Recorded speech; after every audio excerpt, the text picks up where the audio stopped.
lebih mudah cari kerja daripada cari kosan di Bali. Mending nggak usah ke Bali lah kalau mau ngerantau, nggak mau sepeda motor kayak aku ini.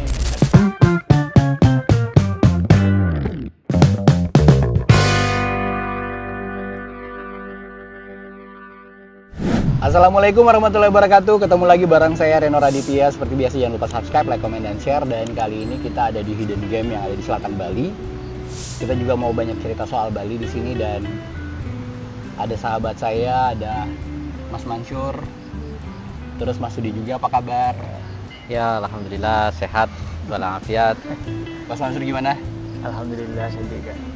Mungkin suaranya bisa dibesarin dikit supaya masuk di mic nih. Siap. Karena latar kita tuh kan laut, jadi suara ombak itu betul-betul bergemuruh, dan semoga aja suara kita bisa ketangkap dengan jelas di sini ya. Oke. Kalau kita ngomongin pertama yang ada di Bali adalah kita semua adalah perantau. Kalau saya dari Balikpapan Makassar, kalau Mas Mansur dari mana? Malang, dari Malang. Saya dari Madura Tanya. Dari Madura ya. Jadi memang ke Bali untuk mencari nafkah. Ini kalau pengalaman dari Mas Mansur sendiri kan sebenarnya kita sudah pernah buat konten sebelumnya. Ya, Mungkin bisa diceritakan kembali dengan singkat seperti apa perjalanan hidupnya bisa sampai di Bali dari tahun berapa gitu. ya alhamdulillah. Mungkin semua itu mungkin dari penasaran juga ya. Biar supaya tahu seperti apa Bali itu. Jadi langsung nyemplung mulai dari 2019 sampai saat ini. Profesi pertama bekerjain sebagai apa di Bali? Karena kan sebagai perantau pasti cari kerja lah di Bali. Ya, profesi pertama sih bukan profesi sebenarnya. Cuma bantu-bantu saudara aja ngajar. Dan nyemplung di situ selama berapa tahun? 4 tahun. Itu bukan ya udah hitungan profesi karena menggeluti Iya. berapa lama tuh 4 tahun ya? Ya, Akhirnya dari situ kemudian memilih istirahat untuk cari pengalaman yang lain. Oke. Kalau Mas Sudi sendiri pertama datang ke Bali itu tahun berapa? Baru sih sebenarnya nggak nyampe, baru 1 bulanan dia nyampe ke Bali. Pertama mau mencari pengalaman juga di Bali karena saya melihat di media sosial itu begitu menarik sekali hidup di Bali, kira-kira seperti itu. Itu yang pertama membuat saya bangga untuk datang ke Bali. Ini saya mau lihat dari sudut pandang teman-teman yang datang ke Bali. Kebanyakan kan orang selain mencari nafkah di Bali, mencari pekerjaan gitu ya, tapi ada yang menjual nih dari Bali. Kalau dari Mas Mansur deh, melihat Bali itu seperti apa? Bali itu tempat apa ya? Saking indahnya itu bingung kita untuk mengungkapkan. Artinya sisi baiknya juga banyak, sisi indahnya apalagi. Tentu setiap tempat ada kekurangan masing-masing. Betul.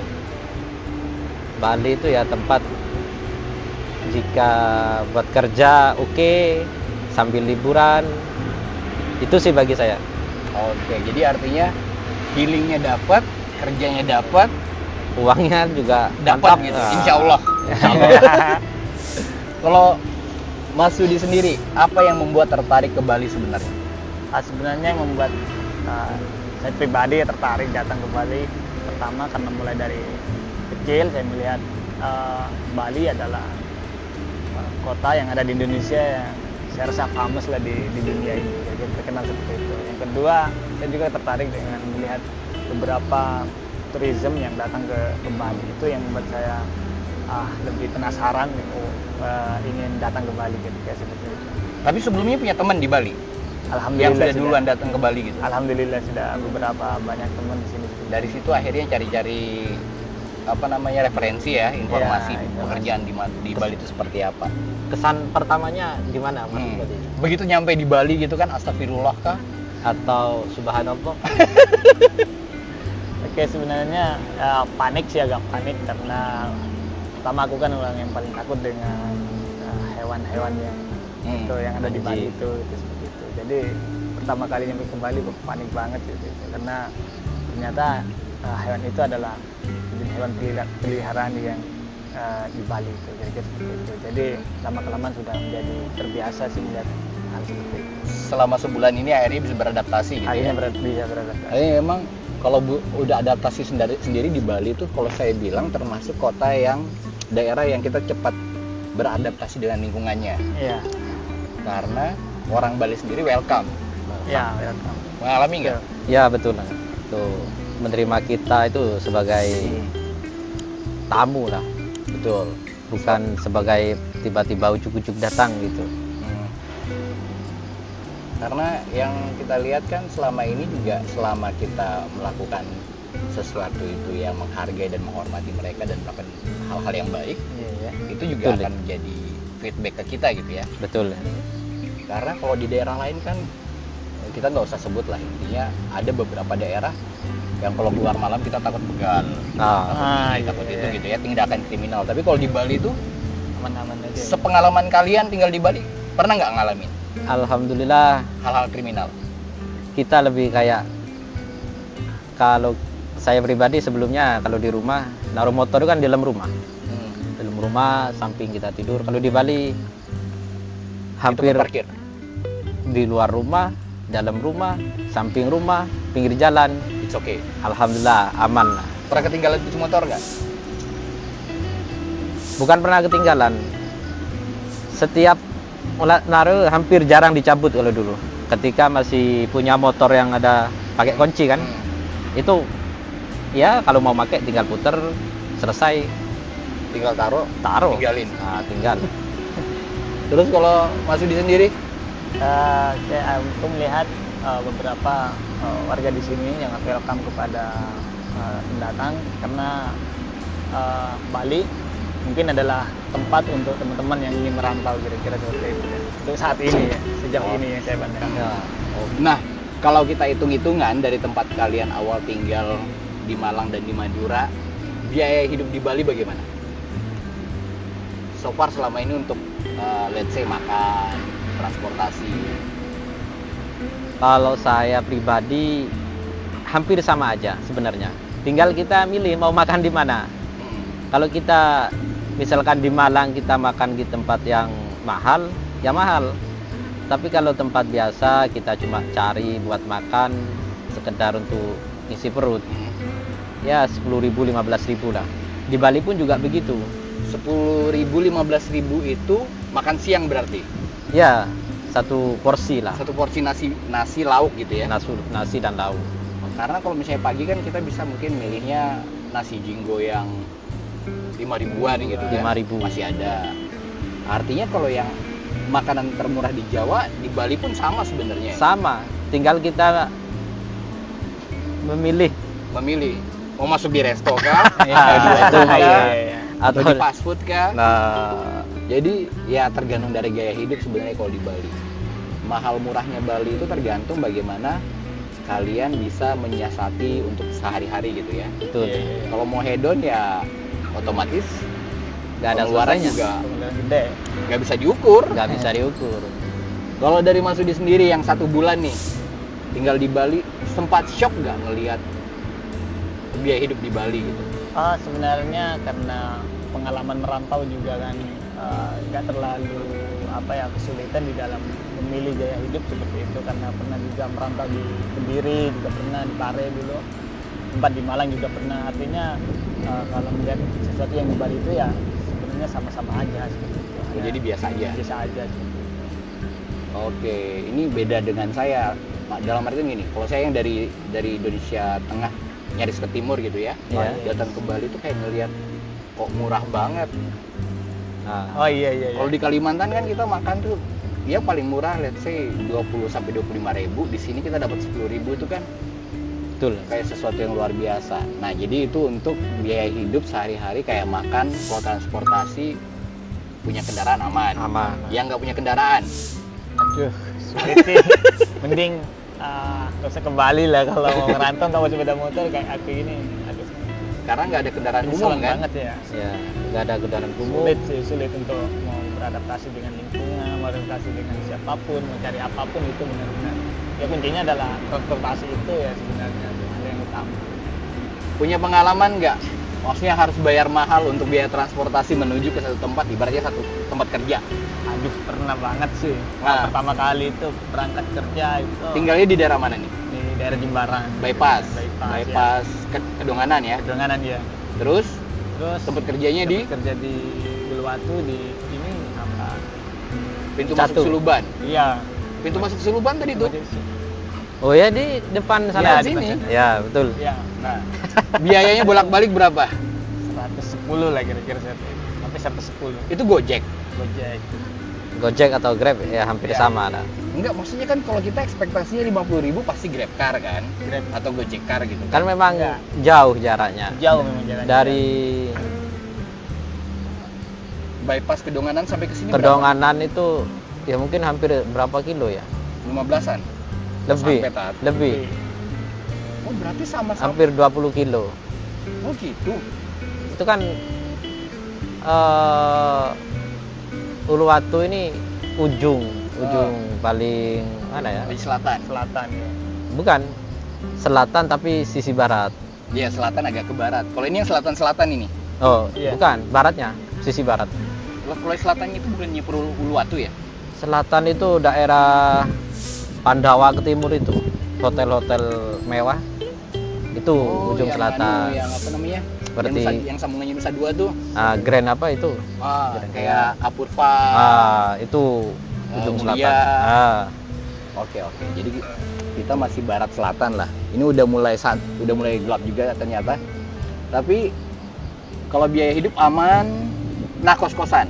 Kos-kosan. Untuk yang baru nih gampang nggak dapat kos-kosan di Bali? Sampai sekarang aku ya, Ah. 1 bulan ini masih belum menemukan kos-kosan gitu. Khususnya Meskipun, Kalau sekarang ninggalnya sama siapa? alhamdulillah ada teman juga di sini. Oh, berarti temannya itu sudah lama ngekos di Bali. Ya, udah lama. Masih didateng, numpang di situ dulu lah. Numpang ceritanya. dulu ya, numpang lah istilahnya gitu. Udah lama sih numpangnya gitu. Sampai sekarang ya cari-cari itu Masih belum dapat kan, susah. meskipun kan? dapat itu ada yang wah Harganya sudah sudah nggak masuk akal sama tempatnya gitu. iya. Kalau Masuk akal sama dompet ya. iya sih, tergantung kita bisa dapat apa enggak gitu. Iya. ya, betul. Kalau Mas Mansur, Hampir sama sih sebenarnya. Memang kan sebelumnya di Bali ngikut saudara. Awalnya berapa hampir 4 tahun lah. ya di situ nggak kepikiran buat jadi kontrakan sih. Nggak kepikiran, tapi setelah ingin tahu lebih luas, cari pengalaman sendiri, khususnya di selatan ya, memang banyak kos berjejer, tapi kita sulit nemu yang kosong itu. Full atau kosong? Full, rata-rata full, mereka penuh. Khususnya di selatan ya, Kuta ke selatan ini sampai Nusa Dua itu sulitnya minta ampun dari kos itu Pak. Kalau dari Mas Sudi berapa biaya kosnya sebulan? Temennya, tahu nggak? Kalau dari aku 400 sih satu bulan. Kamar mandi Masih luar. murah banget tuh. Ya lumayan karena Biasanya dalam, enggak, di luar. Biasanya bareng berarti. Ya, Dapur bersama. dapur ya kayak pribadi-pribadi itu cuma ada tempat khusus. Di dalam kamar atau di luar? Enggak di luar. Oh, berarti agak di terasnya gitu ya? Iya, Kalau Dalam sih, dalam semua. kan di dalam ada dapur, ada WC. Ada WC, ada kamar mandi, 700, Sebulan berapa? 700, 700.000. 100.000. Berarti masih worth it lah ya, karena ada yang bilang itu biaya kos terendah di Bali itu 1 jutaan. Sebenarnya Lah, ada. pintar-pintarnya nyari sih ya. Tuh Ya. di sebelah saya itu teman-teman itu 600, baru 600 tahun ini. Sebelumnya 500. Aku kok mahal sendiri. Karena eksklusif. Kamar VIP gitu ya. Enggak, memang yang premium. saya air, listrik udah include Udah itu. include. Berarti Ya, tinggal masuk sudah nggak ada apa-apa, tapi kosongan nih. kosongan. Nggak ada apa namanya kasur. Nggak ada kasur, nggak ada lemari. Kalau di Mas Sudi Belum tahu ya hal itu. Ya, yang mungkin- di sana udah ya mungkin ada lah ya. mungkin ada lah. Tapi itu tergantung lagi teman-teman. Jadi kalau misalnya mau cari kos-kosan yang di daerah selatan, seperti yang Mas Mansur bilang, sulit dan hati-hati juga. Betul. Hati-hatinya gimana? Ya hati-hatinya kan kadang seperti Ada yang calo-calo. calo kita nggak tahu kita kira mereka ini oknum ini yang pemilik ternyata cuma calo ngekos di situ juga sebenarnya. ngekos di situ, tukar guling 1 tahun lah. Ternyata cuma 2 bulan dapatnya. Yang di store ke owner itu cuma 2 bulan, sisanya dibawa lari. Jadi hati-hati kalau misalnya mencari kos-kosan lewat media sosial, utamanya Facebook nih, karena rentan dengan yang namanya penipuan. Bisa jadi kalau misalnya kita ke satu kos-kosan lewat calo, ternyata si calo ini juga ngambil untung banyak gitu ya. Jadi kita disuruh bayar misalnya paling minimal 6 bulan atau setahun gitu. Kita bayar setahun, si calo ini cuma bayar 2 bulan ke owner kos-kosan. Sisanya dibawa lari. Dan antum langsung ditendang dari kos-kosan. Pintu lah sih. Baru biaya kos-kosannya 1,5 sejuta. Kalau kali 12 kan lumayan juga kan? Lumayan. Jadi seperti itu teman-teman. Ini juga sudah mulai gelap. Takutnya kita kemalaman pulangnya. Dan yang pasti pesan buat dari Mas Mansur dulu deh buat teman-teman yang mau merantau ke Bali. Ya, silakan datang ke Bali. Di situ akan kita bertemu dengan sesuai niat kita. Kalau cari uang cuan banyak. Kalau untuk berjuang untuk agama ini ladang yang bagus. Kalau untuk cari pengalaman ya tempat yang bagus juga.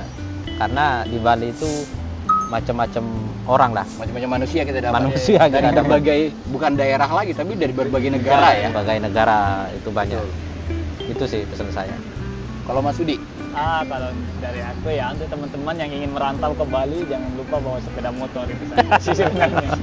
Bawa sepeda motor, kuat mental, banyakin modal juga. Iya, karena banyak modal terutama itu. Sebulan datang ke Bali belum tentu bisa langsung dapat kerja. Iya, belum tentu meskipun lebih mudah cari kerja daripada cari kosan di Bali. Betul banget. Lebih mudah cari kerja daripada cari kosan. Itu yang pertama. Kedua, modalnya harus kuat. Yang ketiga, kuat-kuat iman. Iman, iya. Iman. Karena di sini godaannya banyak. Oke, yang pasti teman-teman itu tadi obrolan saya dengan Mas Sudi, Mas Mansur juga. Yang pasti jangan lupa nanti next kita akan bikin video lagi masih tentang Bali. Yang mau bertanya juga silahkan nanti di kolom komentar dan jangan lupa subscribe, like, comment, dan share. Kita pamit dulu untuk hari ini. Wassalamualaikum warahmatullahi wabarakatuh.